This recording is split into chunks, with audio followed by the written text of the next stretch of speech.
Before you start running to the mechanic, when you start getting check engine lights and other service lights coming on, do this first. It's kind of like anything, like a phone or a computer, just reboot it. And here go how you do it here on, I'm doing this on my daughter's BMW. I've did it on my Toyota Tundra, just clearing the check engine lights. First, you want to disconnect the battery. And it's really simple to do. Just get the right tools. And the first thing you want to do is take the negative off first. Always take your negative off first, because most of the vehicles, the negatives are grounded to the frame of the car or truck.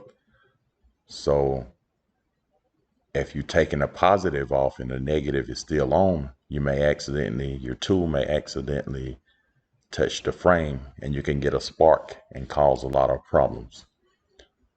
So now we want to take the positive off. And you notice that after I took the negative off, I insulated everything. You can get a glove or a towel or something.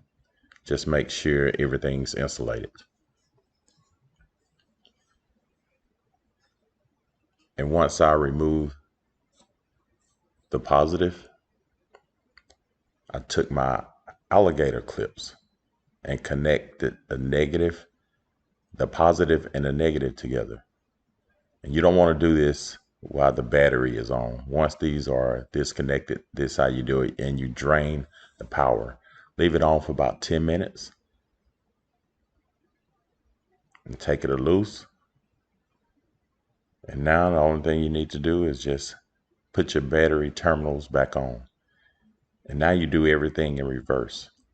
You want to put the positive on first. And once you get that tightened down, you want to put your negative on. And after this is done, turn your vehicle on and check it out. It may have cleared most of your service lights or check engine lights. So if this video helped, subscribe to my channel, and thank you and have a great day.